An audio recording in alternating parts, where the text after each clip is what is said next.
Hello, children. This is Grandma Carla with more of Skylark by Patricia Macglaclan.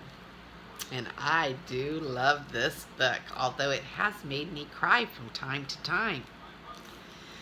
Chapter 9. The next day, after the party, after the music and the dancing, Matthew and Maggie's well went dry. They drove their wagon to our house to say goodbye, and I could hardly look at Sarah's face. The wagon was packed with furniture and clothes.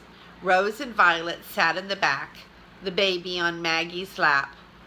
"I'm sorry to be leaving you, Jacob," said Matthew. "It's all right, Matthew. I know," said Papa. "I'll miss you," Sarah said to Maggie. Her face was tight to keep all her feelings from coming out. She reached out to touch the baby's hand. "We'll be back," said Maggie. Tears came down her face. "We'll be back," she repeated. The baby began to cry as the wagon drove out of the yard. When Sarah turned to look at Papa, tears sat at the corner of her eyes. "They'll be back," said Papa. He watched the cloud of dust that followed Matthew's wagon down the road. His eyes narrowed against the sunlight. That night I dreamed about roses and green fields and water, a glass of water on the fence post, and ponds of water to swim in, Caleb spitting streams of water in the air like a whale, Sarah laughing and splashing us with water. A sharp clap of thunder woke me. Lottie and Nick barked as lightning lit up the sky. I turned over in bed, but then Papa's voice from the downstairs made me sit up.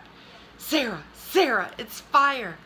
I got up and rushed to the window, and there was fire in the field close to the barn. Flames creeping up the fence, flames near the corral. I ran downstairs and out to the porch, and Caleb behind me. Sarah was running carrying wet sacks, her hair down her back. Sarah and Papa beat the flames around the corral.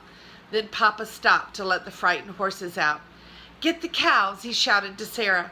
Sarah ran to the barn and pulled the cows outside. "Shoo, shoo," she cried. Caleb ran down to get Moonbeam. "Get on the porch and stay there," Sarah shouted at him as he led Moonbeam away. I put my arm around Caleb. I could feel him trembling. Sarah screamed as some hay caught fire. The side of the barn burst into flames. "Buckets," shouted Papa. "Get buckets of water, buckets."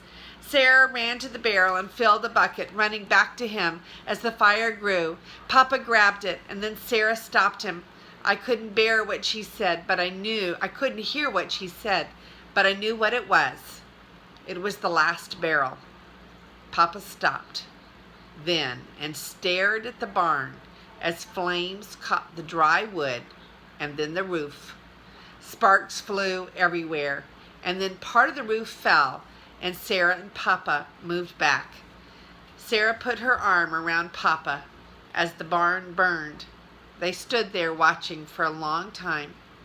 Papa turned once to look away from the fire, and I could see his eyes shining red from the fire. I had never seen Papa's face so sad. The sun came up in the morning as it always did, but everything had changed. The barn was gone, only a few blackened timbers standing. The cows walked in the field, the sheep in the cornfield, looking for green grass. I looked at my window and watched Sarah and Papa talking by the clothesline. I saw her shake her head no. I saw Papa take her hand. She shook her head again, and then Papa put his arms around her. I knew we would have to go away. They told us at dinner time. "Maine?" said Caleb. "Are you coming too, Papa?" Papa shook his head and looked at Sarah. "I have to stay here," he said softly. "I cannot go away from the land." "Can Seal and the dogs come?" Caleb asked. Papa shook his head.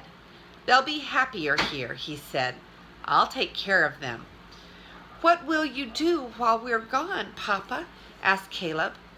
"I'll miss you. Papa said softly, reaching out to take Caleb's hand. He looked at me then, and as if he knew I would cry if I spoke, he took my hand too. "What will happen to us?" I asked after a moment. Papa looked at Sarah, and his words were for her. "We will write letters," he said, his voice soft. "We've written letters before, you know." That is the end of chapter 9. This is Grandma Carla, and I love you.